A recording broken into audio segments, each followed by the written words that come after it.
नमस्कार, मैं हूं अमित और आप देख रहे हैं आंखें न्यूज 24। एयरपोर्ट पर मीडिया से बात करते हुए नित्यानंद राय ने कहा कि G20 की पटना में होने वाली बैठक को लेकर कहा कि सभी अतिथियों का बिहार की जनता की तरफ से स्वागत करते हैं। वहीं आगे उन्होंने 23 जून को होने वाली विपक्षी दलों की बैठक पर कहा कि विपक्ष जितना भी एकजुट होने की कोशिश करे, लेकिन ये सिर्फ नेताओं की एकजुटता है। लेकिन इस देश की जनता प्रधानमंत्री नरेंद्र मोदी को पुनः प्रधानमंत्री बनाने के लिए एकजुट हो चुकी है और बिहार में 40 की 40 सीट एनडीए ही जीतेगी। आइए आपको सुनवाते हैं और क्या कुछ कह रहे हैं नित्यानंद राय।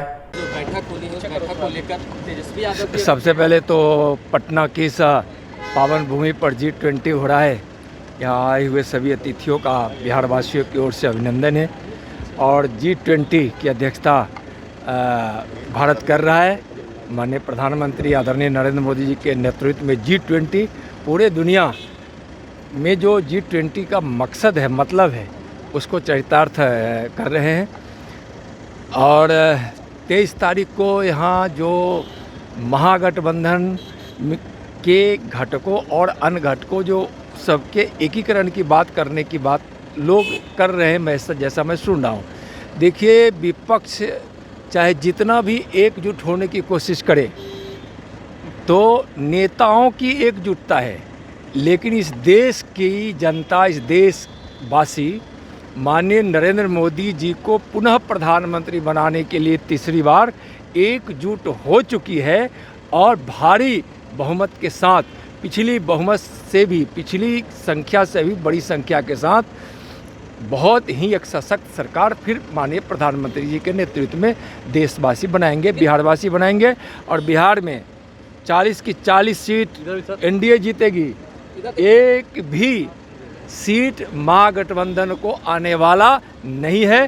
सुपड़ा बिल्कुल महागठबंधन का साफ होगा। बैठक को लेकर नीतीश कुमार काफी खुश हैं। मांझी जी आज एनडीए में शामिल हो गए, आप भी साथ में थे जब मुलाकात हुई, आप साथ गए थे अमित शाह जी से। एनडीए में माननीय जीतन राम मांझी जी की पार्टी, हम जिसके राष्ट्रीय अध्यक्ष अब संतोष जी हैं, आज एनडीए में शामिल हो गए हैं।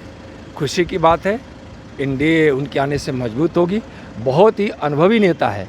बिहार में महादलितों के एकमात्र एक छत्र बड़े नेता हैं जो एनडीए में शामिल हुए हैं और इससे एनडीए मजबूत होगी। आगे किसकी बारी है? मुकेश सहनी को मिलेगा क्या? मुकेश सहनी, उपेंद्र कुशवाहा, धीरे-धीरे आगे किसकी बारी है?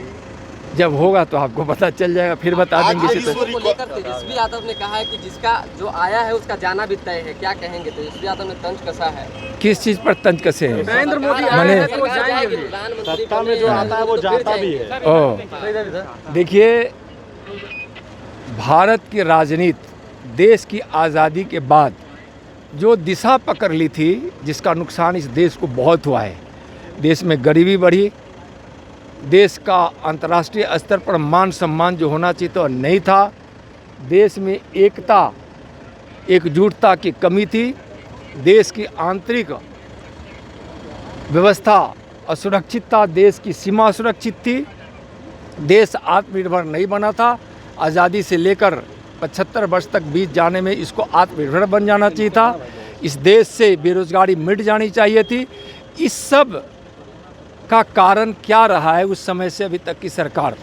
लेकिन 9 वर्षों में जिस प्रकार से माननीय प्रधानमंत्री नरेंद्र मोदी जी के नेतृत्व में भारत विकासशील देश से विकसित भारत की तरफ बढ़ने लगा है और यह आगे आने वाले 2047 तक दुनिया में प्रति व्यक्ति आय भारत का होगा। लोगों के मन में यह विश्वास नहीं है। लोग यह देख चुके हैं, साबित हो चुका है कि अब भारत सशक्त होगा, भारत समृद्धशाली होगा, देश से गरीबी मिटेगी और हर प्रकार से देश मजबूत होगा। और आज याद में एक चीज़ मैं कराना चाहता हूँ। विवेकानंद जी से विदेश में किसी एक व्यक्ति ने उनसे पूछा था कि आप तो उस देश के सन्यासी हैं जो देश भूखा है, अशिक्षित है, बेघर है, बेबस है। विवेकानंद जी ने एक बात कही थी, भविष्यवाणी की थी कि मैं 21वीं सदी का भारत देख रहा हूँ कि मेरे भारत में न कोई अशिक्षित है, न कोई बेबस है, न कोई भूखा है, न कोई बेघर है। विवेकानंद जी के बचपन का नाम था नरेंद्र, और आज देश के यशस्वी प्रधानमंत्री, दुनिया के सबसे लोकप्रिय नेता का नाम है नरेंद्र। एक नरेंद्र ने भविष्यवाणी की थी, दूसरे नरेंद्र उस भविष्यवाणी को पूरा कर रहे हैं, और देशवासी और देश आत्मविश्वास से लबालब हो उठा है। नरेंद्र मोदी जी के नेतृत्व में भारत आत्मनिर्भर बनेगा, विश्व गुरु बनेगा, इसमें कहीं किसी को कोई गुंजाइश नहीं। वर्ल्ड रिकॉर्ड में ये दर्ज हुआ है कि यूएन में सबसे ज़्यादा देशों के लोगों के द्वारा योग किया गया, प्रधानमंत्री भी उसमें शामिल हुए। देखिए, प्रधानमंत्री जी के नेतृत्व में गिनीज बुक लायक बहुत सारी कामें हुई हैं, और योग अंतर्राष्ट्रीय दिवस के रूप में 21 जून को मनाया जा रहा है। जिस योग को भगवान शिव ने शुरू किया था, भारत की सांस्कृतिक विरासत और विचारों पर क्यों रहे हैं तब?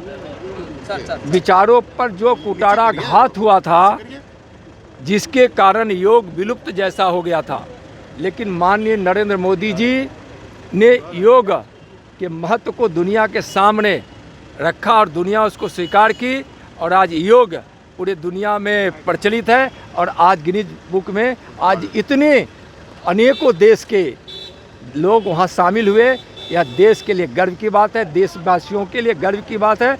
महागठबंधन और विपक्ष के लोग इसी तरह बेतुकी बात करते रहे, सपना देखते रहे, फालतू की बातें सोचते रहे। देशवासी अब इस देश को विकसित राष्ट्र के रूप में ले जाना चाहता है, जो नरेंद्र मोदी जी कर रहे हैं। एकजुटता से बीजेपी में कोई बेचैनी है क्या? विपक्षी नेता कह रहे हैं कि भाजपा में अच्छा, क्यों बेचैनी होगी? क्यों बेचैनी होगी?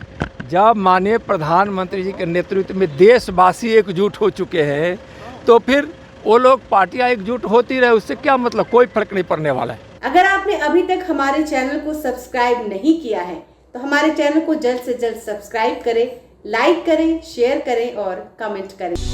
क्या आप पत्रकारिता के क्षेत्र में अपना कैरियर बनाना चाहते हैं? तो आज ही royal Ashoka institute of mass communication and journalism में अपनी जगह सुनिश्चित करें। आर्यभट्ट ज्ञान विश्वविद्यालय पटना से मान्यता प्राप्त 100% प्लेसमेंट के साथ royal Ashoka institute of mass communication and journalism नामांकन जारी है। हमारा पता है DS/16 गायत्री मंदिर के समीप, कंकड़ बाग, पटना 8,20,000। आप हमें संपर्क भी कर सकते हैं। हमारा मोबाइल नंबर है 9955456126।